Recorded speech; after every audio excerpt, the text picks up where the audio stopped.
Querido Senhor, também nesse momento que nos colocamos diante da Tua Palavra, vem, fala Tu mesmo aos nossos corações, o que de Ti precisamos ouvir, aprender, mudar, transformar. Opera em nós, pelo Teu Santo Espírito, tornando-nos sempre de novo semelhantes a Teu Filho Jesus, rumo a uma maturidade cristã, daqueles que confiam no Senhor, que é fiel, justo, Rei e que voltará para julgar vivos e mortos. Em nome de Jesus nós pedimos e agradecemos. Amém. O texto para o tema de hoje, o sim de Deus, tem como referência 1 Coríntios 1, 17 a 22, e eu leio da Nova Versão Transformadora, quando diz: talvez vocês estejam se perguntando, por que mudei de ideia? É que Paulo está falando de uma coisa que ele havia se comprometido no passado, de visitá-los, e ele alterou essa agenda. Os motivos a gente não vai falar aqui. Vocês estejam se perguntando por que eu mudei de ideia? Será que faço meus planos de modo irresponsável? Será que sou como as pessoas do mundo que dizem sim quando na verdade querem dizer não? Tão certo como Deus é fiel, nossa palavra a vocês não oscila entre sim e não. Pois Jesus Cristo, Filho de Deus, não oscila entre sim e não. Foi a respeito dele que Silas, Silvano no caso, Timóteo e eu, Paulo, lhes falamos, e sendo ele, Jesus, o sim definitivo de Deus, ele sempre faz o que diz. Pois todas as promessas de Deus se cumpriram em Cristo com um alto e claro sim. E por meio de Cristo, confirmamos isso, de modo que nosso amém, ou assim seja, se eleva a Deus para sua glória. É Deus quem nos capacita e a vocês a permanecermos firmes em Cristo. Ele nos ungiu e nos identificou como sua propriedade ao colocar em nosso coração o selo do Espírito Santo, a garantia de tudo o que Ele nos prometeu, ou na Nova Versão Internacional, de tudo aquilo que há de vir, que está por vir. Eu tenho alguns pontos. O primeiro deles é o sim de Deus. Esse texto lido assim, eu já li na Nova Versão Transformadora, que é uma linguagem mais acessível, porque ele parece um texto confuso, né? É sim e não, é sim. E a pergunta talvez que você se faça é, mas isso aí tem alguma coisa a ver com Advento? Que é o nosso tema, segundo domingo de Advento, aquilo que há de vir, que Cristo está por vir.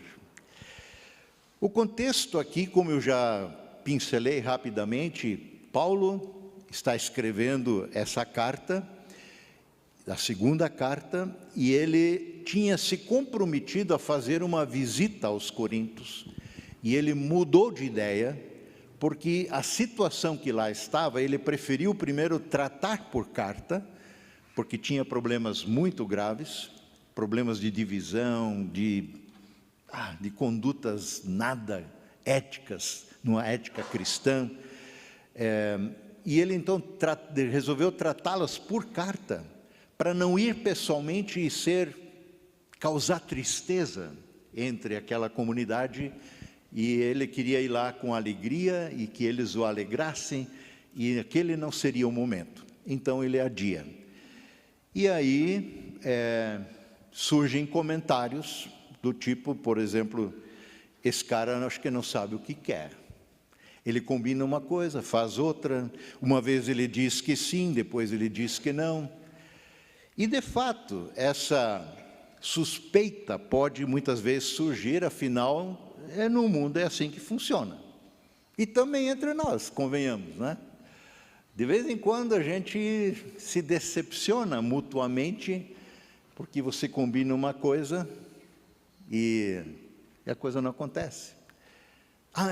Pode deixar, eu vou lá na tua casa, daí em cima da hora vem hoje não dá, mas como nós não combinamos? Então o resto é resto, aquilo está combinado.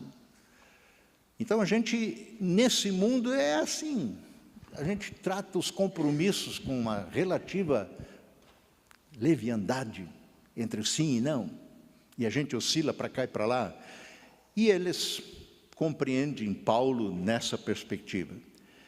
Mas Paulo faz essa pergunta: será que eu faço os meus planos de modo irresponsável? Será que eu sou como as pessoas do mundo que dizem sim quando na verdade querem dizer não?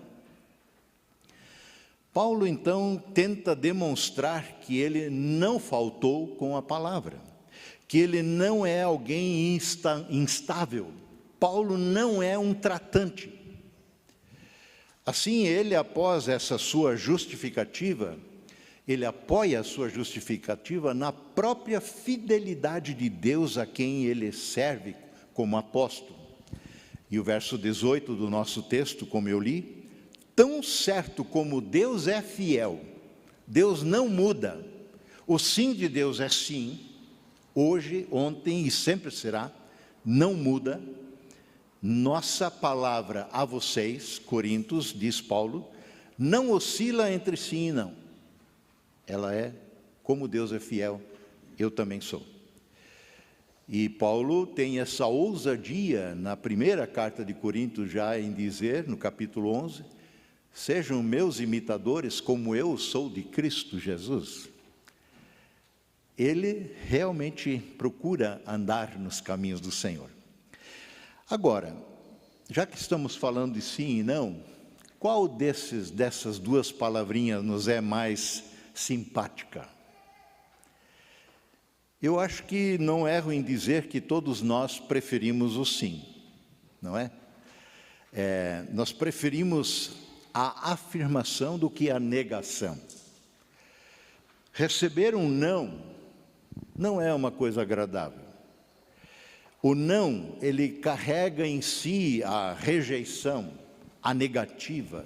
O não exclui, afasta, distancia.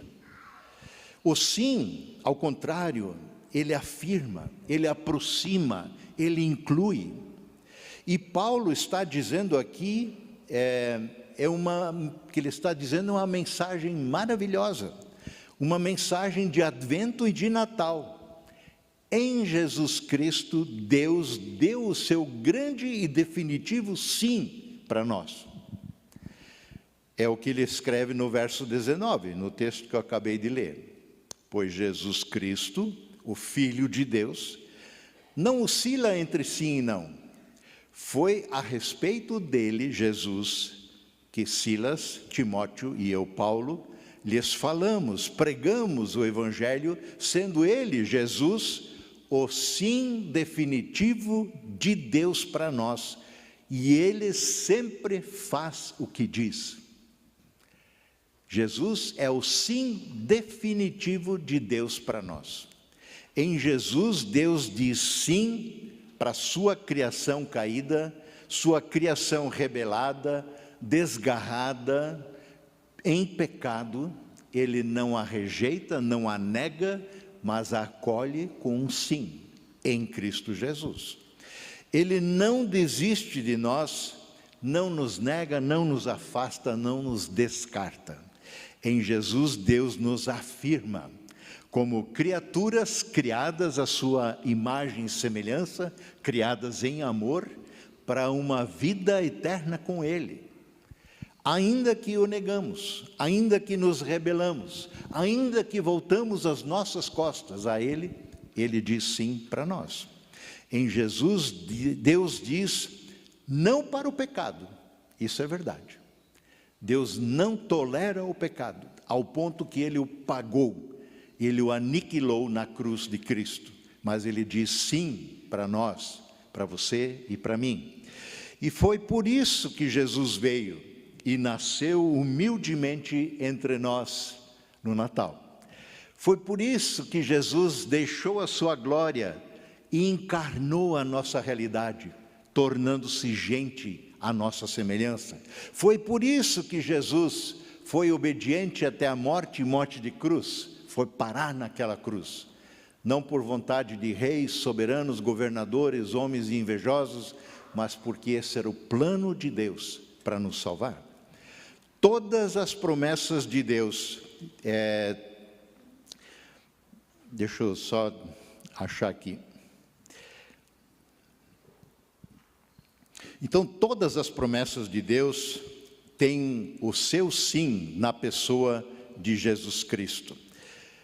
Paulo diz, eu repito esse verso 20, pois todas as promessas de Deus se cumpriram em Cristo com um claro e alto sim.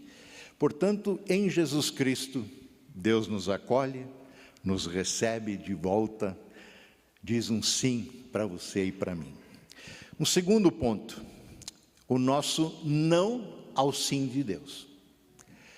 O normal é que sejamos afirmativos com aqueles que nos dizem sim, que nos são afirmativos.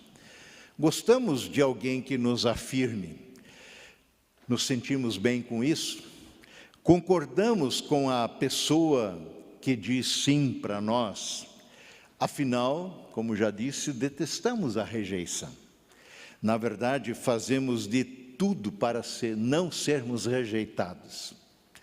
A rejeição nos assusta.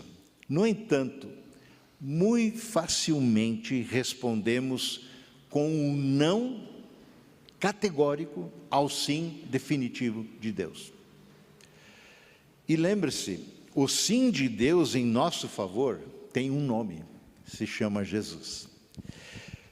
Por que tantos dizem não ao sim de Deus, Jesus?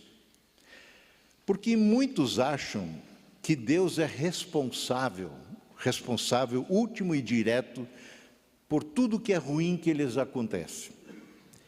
Alguém fica muito doente, Deus tem a culpa. Afinal, se Ele é todo-poderoso, pode todas as coisas, por que Ele não cuidou da minha saúde?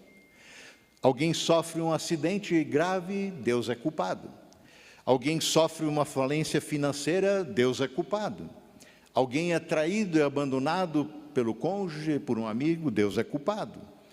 E tudo é encarado como um não de Deus para nós. Deus me rejeitou, Ele não olha por mim, Ele não se importa comigo, vai ver, Ele nem existe. E nós respondemos com um não ao sim de Deus. Teve uma senhora de uns 60 e poucos anos, aliás, chamar alguém de 60 e poucos anos de senhora fica estranho para mim agora. É que estou beirando também ali os 70, né? Então a gente... mas em todo caso, não deixa de ser uma senhora. A senhora de 60 e poucos anos, ela lutava contra um câncer de mama. E ela fazendo quimioterapia, cuidando-se, tratando, além disso, perde inesperadamente o seu marido. E não muito tempo depois, ela perde a filha de 43 anos, que também lutava contra um câncer, que deixa enlutados o marido dela, no caso, o genro, e 3 crianças pequenas. E essa senhora, viúva, que perdeu a filha, lutava contra um câncer, agora teve que entrar no esquema, tentar ajudar o genro a cuidar dos netos. E ao ser procurada pelo pastor dela, que desconhecia no primeiro momento a situação, ele propôs ir visitá-la. E essa mulher rejeitou a visita com o seguinte argumento: esse não é o momento, porque eu já não consigo mais sequer orar. E ela disse: olha, eu não consigo entender Deus. Isso tudo é demais para mim. Agora eu não quero nada, saber nada da igreja, me deixa em paz, eu não consigo mais nada agora. E essa mulher já não conseguia mais compreender, assimilar, crer no verdadeiro sim de Deus para ela, em meio a tudo isso, dado na pessoa de Jesus definitivamente. E esse sim havia se transformado nela um grande não. Eu já volto à história dessa mulher, mas entrando no terceiro ponto. O sim de Deus permanece sendo sim, apesar de tudo. Que Deus estava dizendo sim para essa mulher, na pessoa de Cristo que nasceu entre nós, lá em Belém, e que foi parar naquela cruz, não por projeto de homens, mas pelo projeto salvífico de Deus, agora ela não mais consegue enxergar esse amor de Deus. Ela está dolorida demais, está revoltada demais. Ela culpa a Deus por não ter feito nada, apesar do seu clamor, de suas orações. E isso nos leva a perguntar: até onde chega, afinal, a nossa fé no amor e na graça de Deus, que a gente acabou de cantar aqui nessa manhã? Só cremos no sim de Deus quando Ele for favorável ao nosso bem-estar? Nós só cremos no sim de Deus quando Ele é completamente favorável a nós e faz o que nós queremos? Nós só cremos no sim de Deus quando suas bênçãos se expressam de forma visível e material em nossa vida? Realmente nem sempre é fácil entender os caminhos de Deus. Muitas perguntas foram feitas a Deus, não só nos dias de hoje já, mas há muito tempo. E muitas dessas perguntas seguem sem resposta. Por exemplo, o salmista, não Davi, mas Asaf, que era um dos autores de Salmos, um cantor, no Salmo 73, o ideal era ler o Salmo todo, mas eu só leio alguns versos. Asaf, de alguma forma, briga com Deus, e ele diz: vejam como os perversos desfrutam uma vida tranquila, enquanto suas riquezas se multiplicam. Os caras são maus e vão bem. Foi à toa que mantive o meu coração puro, pergunta ele. Foi à toa que eu fui fiel ao Senhor? Nada em troca, os maus prosperam mais do que eu. Foi em vão que eu agi de modo íntegro a minha vida toda. O dia todo só enfrento problemas, cada manhã eu sou castigado. Cadê esse Deus a quem eu tenho sido fiel e íntegro?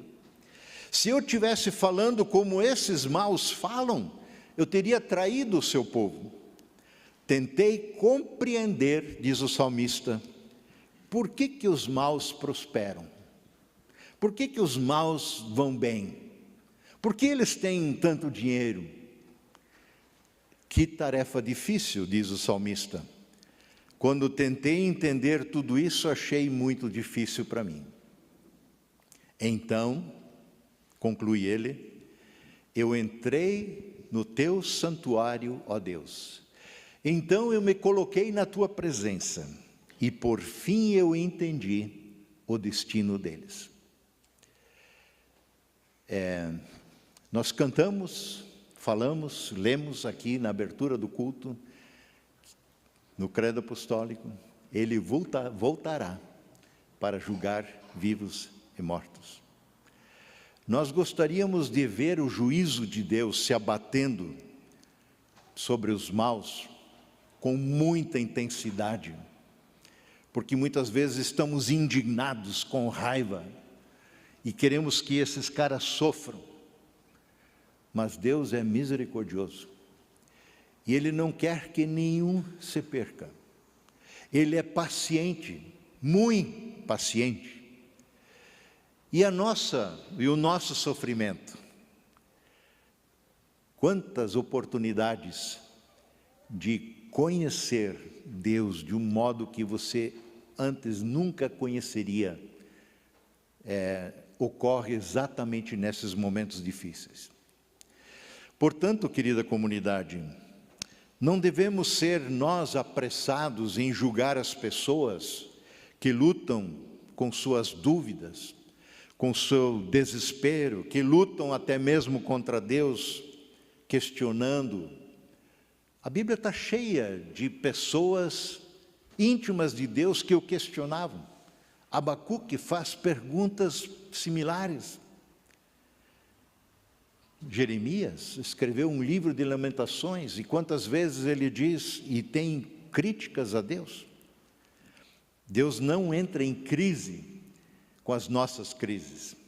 Deus não vai precisar fazer terapia se você fazer algumas perguntas difíceis para Ele. Ao invés disso, em vez de nós criticarmos pessoas que estão decepcionadas com Deus, nós simplesmente deveríamos, quem sabe, andar ao lado, carregar seus fardos, ajudá-los nesse momento. Devíamos ser suporte de oração, orar por aqueles que não conseguem orar nesse momento, porque estão em crise. Realmente, algumas vezes, nos é difícil crer no sim de Deus. É difícil crer que Deus quer o nosso melhor, quando as coisas não estão bem. Desconfiamos da plena bondade de Deus. E assim foi já lá no Éden. O enganador, Satanás, vai fazer sempre com que você suspeite de que Deus é bom. E você pode encher a boca ao falar isso. Deus é bom. Sempre foi, sempre será, nunca mudou e não mudará. Nós desconfiamos da bondade de Deus diante de qualquer probleminha, diante de qualquer coisa que nos constranja, doia. E isto nos torna miseráveis. Quando passamos a desconfiar da bondade de Deus, nós minguamos na fé, minguamos na dependência dEle. Por que então começamos a nos colocar longe da graça de Deus? Nosso coração se torna duro para com Ele. O sim de Deus não muda de acordo com as circunstâncias, se são boas ou ruins.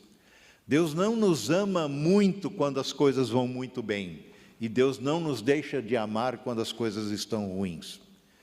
O seu amor por nós é o mesmo, ontem, hoje e sempre. Filipenses dizia, não há nada que você possa fazer com que faça com que Deus te ame mais. Mas também não há nada que você possa fazer com que faça que Deus ame menos. Deus te ama, ponto. Sim de Deus permanece sendo sim, não importa o que aconteça. Porque esse sim, em nosso favor, está em Jesus Cristo e sua obra realizada na cruz. Quarto lugar, o sim de Deus custou muito, muito caro. O sim de Deus é um sim de peso, com letra maiúscula. Deus não deu um sim levianamente. O seu sim custou-lhe caro. A gente já falou disso aqui. Ele deu o seu melhor. Ele deu o seu unigênito, amado Filho, Jesus Cristo, que deixou a glória eterna, sendo Deus que era, para nascer entre nós, humilde, longe de casa, deitado numa manjedoura, porque não havia lugar para acolhê-lo. Ele que é o Rei dos Reis, o Senhor dos Senhores. E este Filho eterno que se despiu de sua majestade e glória, nasceu semelhante a nós, em figura humana, ele deu a sua vida na cruz. Apanhou, sofreu, foi torturado, zombado, cuspido e pregado na cruz, em nosso lugar, no meu e teu. Ali, na cruz, Jesus tomou sobre si mesmo todos os nossos pecados, enfermidades, dores, doenças, tudo ele levou sobre si. Tudo aquilo que nos negava uma vida plena, uma vida eterna, caiu sobre os ombros de Jesus. E esse é o sim de Deus definitivo para nós hoje. Não há nada nesse mundo que pode nos afastar dele. Eu costumo, quem já esteve em algum sepultamento que realizei, faço questão de ler e reler e reler e reler Romanos 8. Romanos 8, verso 31 seguinte, mas eu leio só um verso antes para a gente ter o contexto. Paulo diz assim: e nós sabemos que Deus faz ou age para o bem daqueles que o amam, faz com que todas as coisas cooperam para o bem daqueles que o amam, daqueles que são chamados segundo o seu propósito. Ele faz com que as coisas cooperem para o bem, coisas ruins também. Então Paulo segue e pergunta: que podemos dizer diante de coisa tão maravilhosa? Se Deus é por nós, quem será contra nós? Se ele não poupou nem mesmo a seu próprio filho, mas o entregou por todos nós, por acaso não nos dará com Cristo graciosamente todas as coisas? Quem se atreve a acusar os escolhidos de Deus? Ninguém, pois o próprio Deus nos declara justos diante dele, em Jesus Cristo. Quem nos condenará então? Pergunta Paulo. Ninguém, pois Cristo Jesus morreu e ressuscitou, e está sentado no lugar de honra à direita de Deus, intercedendo por nós. É o único que está lá, que intercede por nós. Nada, ninguém, seja quem for o nome que tenha, pode interceder por nós, a não ser Jesus. Não há outro mediador entre os homens, pelo qual importa que sejamos salvos. Mas Paulo segue: o que pode nos separar do amor de Cristo? Serão aflições, calamidades, perseguições, fome, miséria, perigo, ameaça de morte? O que pode nos separar do amor de Cristo? Como dizem as Escrituras, diz Paulo respondendo: por causa de ti enfrentamos a morte todos os dias, somos como ovelhas levadas ao matadouro. E ele cita o Salmo 44, 22. E então ele segue: mas apesar de tudo isso, somos mais que vencedores por meio daquele que nos amou. E eu estou completamente convencido, escreve Paulo, de que nem morte, nem vida, nem anjos, nem demônios, nem o que existe hoje, nem o que virá a existir no futuro, nem poderes, nem altura, nem profundidade, nada em toda a criação jamais poderá separar-nos do amor de Deus revelado em Cristo Jesus em nosso favor. Nada pode nos separar do amor de Deus. Portanto, o Senhor conhece muito, muito bem os nossos sofrimentos. Eles não são surpresa. E também Ele não nos abandona em meio a momentos difíceis da vida. Como o salmista está convencido, ainda que eu ande pelo vale da sombra e da morte, vale escuro, difícil, coloca medo, aflição, Tu estás comigo, tua vara e teu cajado me consolam, me guiam. Essa promessa, de alguma forma, se repete em Apocalipse 21, verso 3 e seguintes. João, que está recebendo essa revelação, escreve: ouvi uma forte voz que vinha do trono e dizia, do trono de Deus: vejam, o tabernáculo de Deus está no meio do seu povo. Deus habitará com eles, e eles serão seu povo. O próprio Deus estará com eles. Ele, Deus, lhes enxugará dos olhos toda lágrima.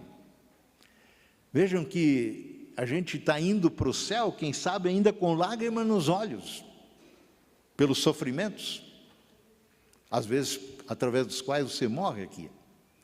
Mas Ele enxugará dos olhos toda lágrima. Não haverá mais morte, nem tristeza, nem choro, nem dor. Todas essas coisas passaram para sempre. E aquele que estava sentado no trono disse: vejam, eu faço novas todas as coisas. E em seguida disse: escreve isso daí, porque isso é digno de confiança e é verdadeiro. Em quinto lugar, manjedoura e cruz estão conectados. Quando falamos do Natal, do menino Jesus na manjedoura, da estrela de Belém, dos pastores, das luzes, é tudo tão lindo, não é? Tão romântico. Eu fico impressionado quando as propagandas na TV, elas têm um cunho, né, de bondade, uma aura de bem, mas eu não lembro de tudo que eu ouvi já de propaganda de novo esse ano, de ter ouvido essa mensagem do Evangelho. O Salvador do mundo veio a nós, veio para morrer pelo nosso pecado. Porque a sombra da cruz paira inclusive sobre a história de Belém, a história do nascimento de Jesus. Aquele menino veio para se tornar gente, homem, e morrer em nosso lugar.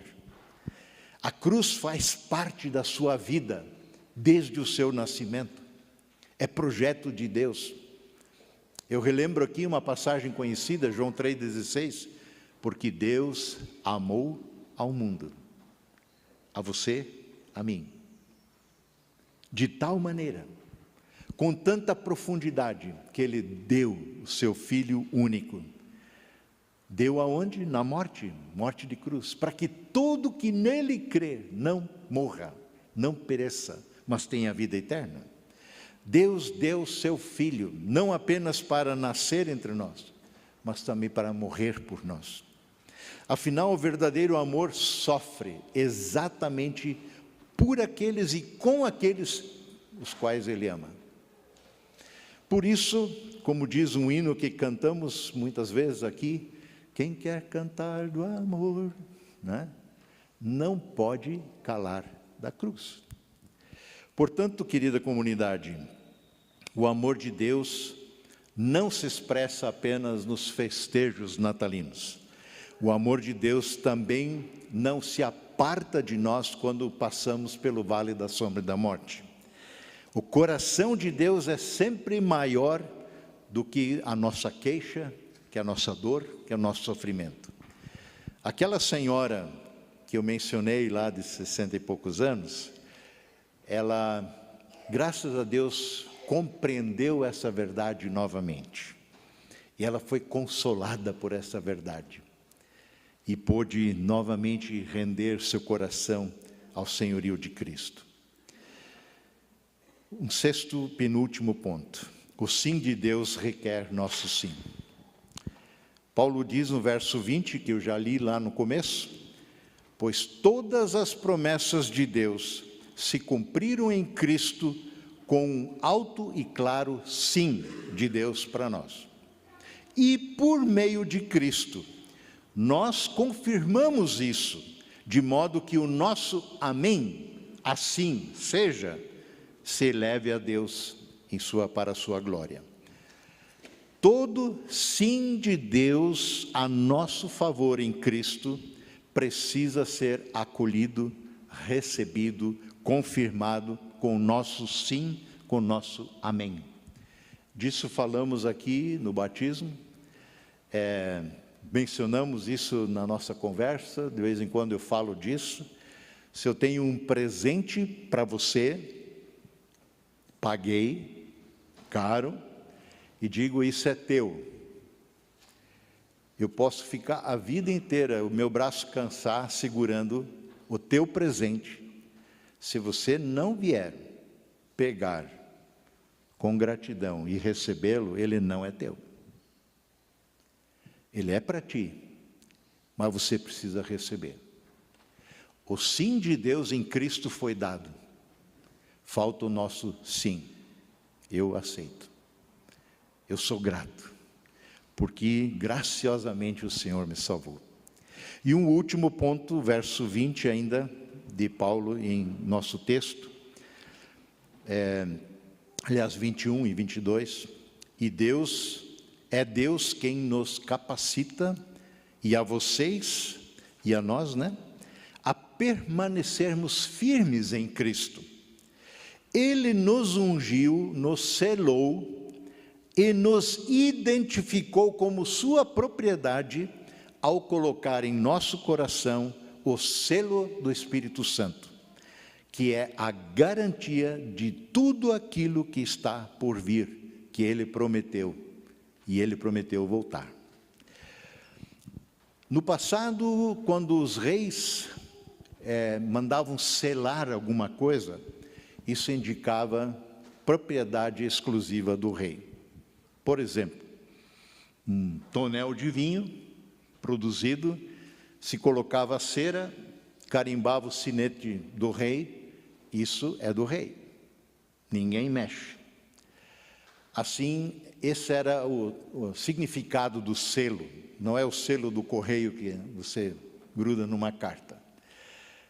Essa é a ideia que está aqui por detrás. Quando cremos, e para crer, recebemos o Espírito Santo. Ele é garantia de Deus, porque Ele colocou o seu Espírito em nós, que garante que somos propriedade dEle, que pertencemos a Ele, e Ele voltará para buscar aqueles que lhe pertencem. Aqueles que tiveram partido antes serão ressuscitados, e virão com Ele, vivos. Todos estarão diante do trono dele para juízo.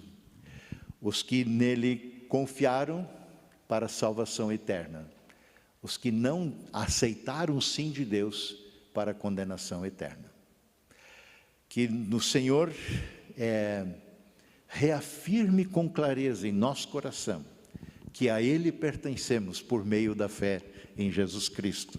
Porque o Espírito de Deus testifica, testemunha, assegura, junto ao nosso espírito, que somos dele. Que assim saiamos fortalecidos nessa certeza, para servir o Senhor, até que Ele volte. Amém?